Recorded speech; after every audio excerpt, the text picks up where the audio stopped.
네, 세월호의 선장과 직원들이 구속되면서 사고 당시 상황에 대해 일부 언급했지만 청해진 해운 측은 여전히 적극적으로 나서지 않는 모습입니다. 오락가락하는 탑승객 명단과 구명 뗏목이 제대로 작동하지 않는 이유 등 여전히 기본적인 운항 규정과 관련해 해명할 부분이 많아 보입니다. 청해진 해운 본사에 취재기자 나가 있습니다. 김경수 기자. 네, 청해진 해운 본사입니다. 네.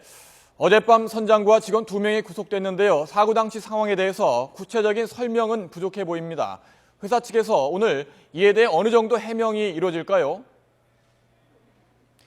네, 우선 선장과 직원들에 대한 구속영장이 발부되면서 사고 원인 조사는 속도가 붙는 모습입니다. 다만 영장 실질 심사 직후 짧은 답변만 이뤄져 구체적인 설명은 없었는데요.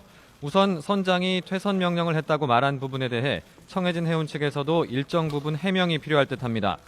그동안 청해진 해운 측은 사고 원인을 포함해 승객 대피가 제대로 이루어지지 못한 점 등 중요한 의혹들에 대해 구체적인 입장을 내놓지 않았는데요. 특히 사고 초기부터 문제가 됐던 탑승객 숫자, 그리고 사고 당시 구명 뗏목 대부분이 작동하지 않은 점에 대해 무책임하다 싶을 정도로 답변을 피해왔습니다. 다만 어제부터 취재진 요구에 따라 하루 2번가량 질의응답 형식의 간담회를 갖기로 했고, 합동수사본부에서도 선장의 초기 대응 문제를 주요하게 살펴보고 있는 만큼 제기되는 의혹들에 대해 더 적극적인 답변이 필요할 것으로 보입니다.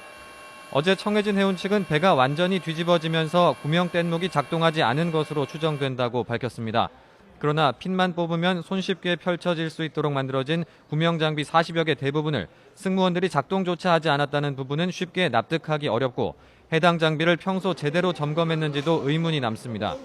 이와 함께 회사 측은 처음에 파악한 탑승객 명단에는 없던 사망자가 나왔다며 추가로 확인해 보아야 한다고 밝혔는데요.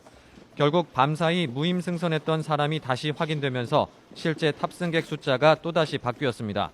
지금까지 청해진 해운 본사에서 YTN 김경수입니다.